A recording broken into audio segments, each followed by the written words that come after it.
Sabe quando tem aquele cara que todo mundo acha que ele é maluco, todo mundo acha que ele é meio doido, só que o tempo passa e acaba provando que ele tinha razão? Bom, eu poderia pegar aqui um exemplo. Temos Antônio Conselheiro, da Revolta de Canudos, lá da Bahia de 1896, lá que ele dizia que a república e a democracia era o anticristo, porque substituía a ordem divina da monarquia por uma ordem dos homens, que portanto é falha e burocrática. Bom, eu lembro que meus professores na época de escola tratavam a democracia como algo divino, intocável, inquestionável e absoluto, mas quando você percebe que Manuel Gomes, sim, o cara da caneta azul, azul caneta, está se candidatando a deputado estadual por São Paulo, você percebe que, ops, professores, eu acho que eu tenho um novo argumento. Bom, vamos falar um pouco sobre isso, por favor, deixe seu like, se inscreva se curtir, mas eu quero que você pense uma situação. Você está em um avião de grande porte, esses Boeing aí da vida, e o piloto desmaiou, ok? Então, o pessoal tem uma opção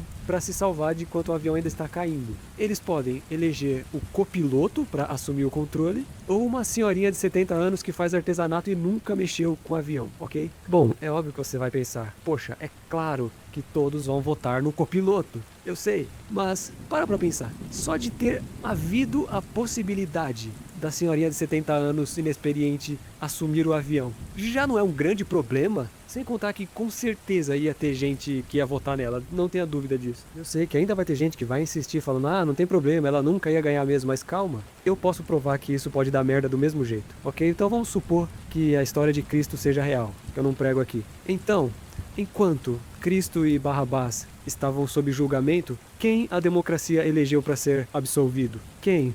Pois é, né? Tínhamos um homem que andava sobre as águas, tinha um conhecimento inigualável, curava as pessoas apenas com um toque, às vezes até à distância, fez um homem ressuscitar e, do outro lado, tínhamos um homem envolvido com roubos e assassinatos. Assassinatos no plural, ok? Qual deles foi escolhido para ser salvo pela população? Viram só? Tô mentindo? Como isso pode dar merda? Porque o discurso maravilhoso da democracia é de que todo mundo é igual e que, portanto, todo mundo tem as mesmas capacidades ou o mesmo intelecto. Mas, cara, não é muito bem o que me parece. Por exemplo, eu lembro que no ano passado, não sei se ainda tem isso, mas começou a rolar aí nas internet da vida, meio que uma festinha chamada Ratos Bar, lá em Pernambuco, onde a galera dançava, fazia festa no córrego do esgoto, mano. Tipo, os caras bebendo, DJ, as mulheres totalmente promíscuas, rebolando de forma ridícula, no esgoto. Eu não tô nem brincando, se você quiser pesquisa aí no Google, aí Ratos Bar. Tinha fezes, tinha ratos. Eles filmavam isso e a galera tava ali dançando e você pensa, mano, essa gente, o voto deles tem o mesmo peso que o seu. Tá entendendo quanto isso é grave? Você tem noção do quanto isso é grave, mano? Sem contar que os caras colocam até criminoso, né? Pessoal presidiário pra votar, mano. Eles colocam criminoso pra se eleger também, né? Mas enfim, os caras colocam presidiário pra votar, mano. Que tem um criminoso, quadrilheiro, de poder pra escolher o rumo do país, mano? Como assim, cara? Que coisa bizarra, cara. Então, apelando um pouco para a filosofia, Sócrates explicava isso usando um exemplo muito da hora. Então imagine um debate entre um médico e um vendedor de doces. O vendedor de doces, ele olha para a multidão e diz, olha lá galera, aquele médico ali, ele só te dá remédio amargo, ele te fura com agulhas, ele te proíbe de comer o que você gosta. Eu não, eu te dou doce, eu te dou açúcar, eu te dou prazer imediato. O que um médico poderia falar para se defender numa dessas? Ele deve pensar, poxa, se eu falar a verdade, eu vou acabar sendo prejudicado. Se ele disser, olha, eu te causo dor sim, mas é pra te curar. O que ia acontecer? A multidão não ia preferir ele, porque ia associar ele com a dor. A multidão vai votar no vendedor de doces. E é exatamente esse bug da democracia que Sócrates já avisava lá na Grécia Antiga. O sistema não foi feito para escolher o mais preparado, mais capacitado, ele foi feito para escolher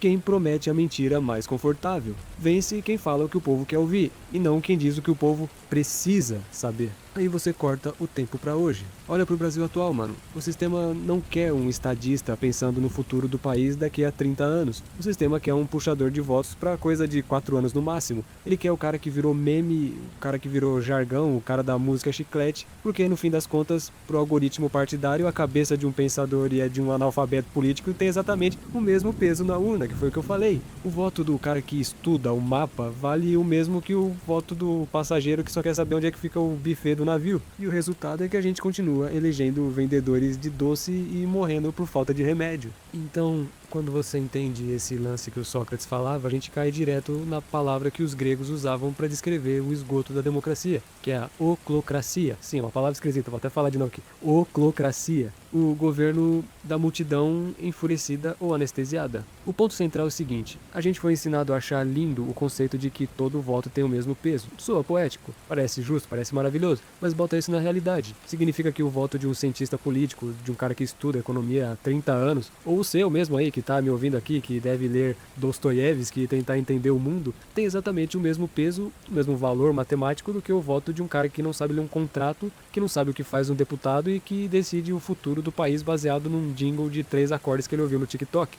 O problema não é o Manuel Gomes em si, ele é só um coitado, uma peça de um tabuleiro muito mais porco. Os partidos pegam um cara que virou meme, que é uma figura bizarra, e jogam ele como pré-candidato a deputado federal. Por quê? Porque eles sabem que a massa vai votar no meme pela piada, pelo tal do pior do que tá não fica, lembra lá do Tiririca? Que foi meio que um dos pioneiros nessa estratégia política, né? Só que a virada macabra da nossa democracia é o tal do quociente eleitoral. Poucas pessoas sabem disso, mas, por exemplo, o Caneta Azul ele vai puxar centenas de milhares de votos de pessoas saindo da cara dele, só que esses votos excedentes eles vão ser usados para eleger os burocratas de partidos mais sujos e desconhecidos que você possa imaginar. Os caras que o povo nunca nem ouviu falar, mas que agora têm o poder de assinar leis que mudam a sua vida. Então, se você puder, pesquise sobre esse quociente eleitoral. É um negócio muito curioso, mas tipo como se sobrasse votos eles pudessem eleger outra pessoa. E eu não sei dizer se isso não é a democracia ou se isso é exatamente o suco de democracia, eu não sei dizer, mas de qualquer forma é ela sendo usada como engenharia social contra si mesma. O sistema usa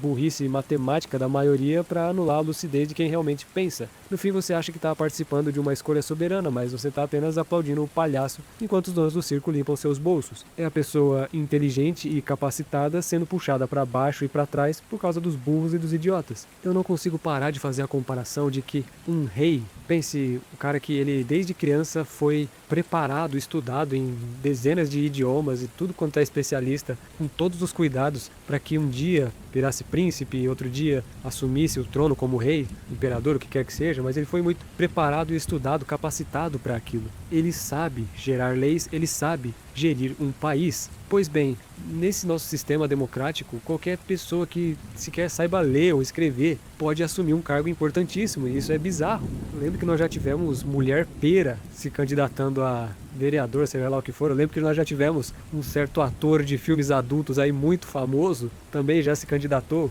E tudo bem que eles não venceram, eu acho que eles não venceram, quero acreditar que não venceram, mas, tipo, só de ter havido a possibilidade deles se candidatarem, deles assumirem algum cargo, já não é algo assustador, mano? Aliás, acabei de pesquisar que ambos foram pra deputado federal mesmo. Caraca, não é nem pra vereador, mano, é deputado federal, mano, que isso?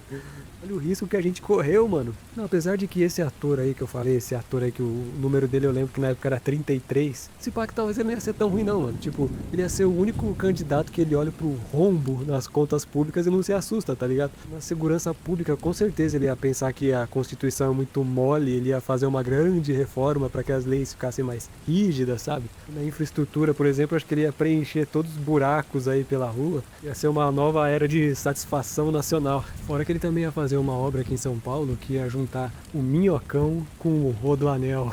Já pensou? Na diplomacia eu acho que ele ia demonstrar que o Brasil tem um grande potencial de crescimento, tá ligado?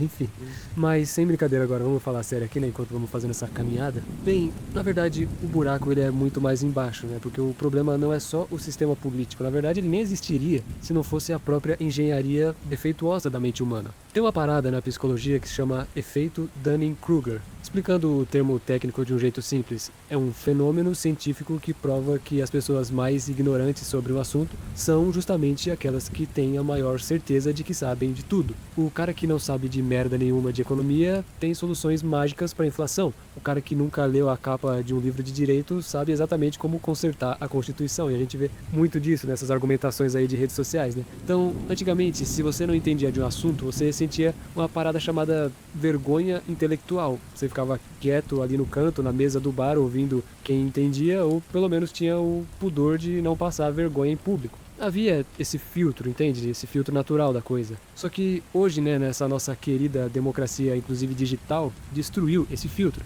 O algoritmo deu o mesmo megafone para o maior especialista do mundo e para o sujeito que acabou de formular uma teoria conspiratória no vaso sanitário, enquanto cagava. E qual é o problema disso na urna? É que a ignorância é audaciosa, mano. A ignorância, ela é barulhenta, ela tem certezas absolutas. A lucidez, por outro lado, ela é cheia de dúvidas, de ponderações, de silêncio e veja bem. É aquela velha história de que você não joga xadrez com um papagaio, você faz a sua jogada ali com o peão, ele simplesmente derruba as peças do tabuleiro, sai gritando de que é vencedor e fica por isso mesmo. Mas pensa, quem você acha que a massa escolhe no palanque? O cara que assume a complexidade do mundo ou o ignorante convicto que aponta o dedo e grita uma solução de 2 palavras para um problema de 100 anos? Se você parar para pensar, pegando até o caso do Manuel Gomes, ele não precisa de uma proposta concreta, ele só precisa de ser engraçado ou convincente. Isso serve para todos os políticos. Muitos nem sequer têm projetos, eles só são meramente convincentes. Então a oclocracia, que é aquele termo que a gente usou ali atrás, se alimenta disso. Ela transforma a política numa espécie de reality show onde o participante mais bizarro ganha o prêmio por pura superexposição. Então a internet transformou a falta de conhecimento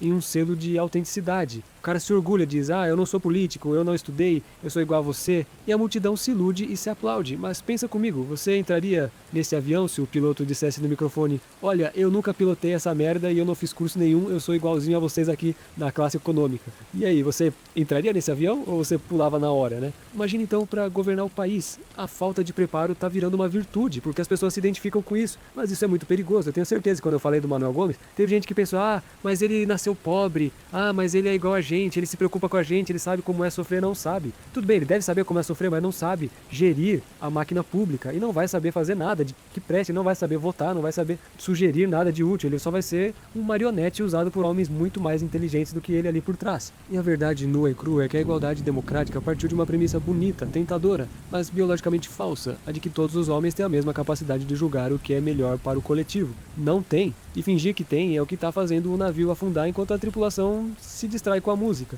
E eu percebo que os deputados muito ligeiros, eles correm para se aparecer a partir de trends virtuais. Como, por exemplo, quando a atriz Ingrid Guimarães teve problemas no aeroporto lá com o assento do banco, algo assim, correram para criar a lei Ingrid Guimarães, com o nome dela. Tipo, só pra mostrar que fizeram algo, tá ligado? Aí quando entrou na mídia a questão lá do Felca, criaram a lei Felca. E mano, a lista vai longe, que eu não vou ficar falando aqui, mas por exemplo, você pode pesquisar, temos lei Carolina Dickmann, temos lei Xuxa, temos lei Pelé, dentre tantas outras que eu não vou aqui falar, mas você percebe que os caras eles correm pra demonstrar trabalho em cima daquilo que tá latente ali naquele momento, deixando claro que literalmente eles não pensam em longo prazo, eles só pensam no agora, eles só pensam no voto, eles não fazem o que é realmente melhor pra sociedade, eles fazem o que é melhor pra eles e o que dá voto, e somente. Chegamos ao ponto onde tá ridículo, mano. O Congresso é ridículo, cara. E o pior é que estamos em ano eleitoral e você pode prever outra consequência da democracia, que é a divisão da população, que são as pessoas brigando entre si. Dividiu-se o Brasil em um lado e outro, e isso gera ódio, isso gera discussões, isso gera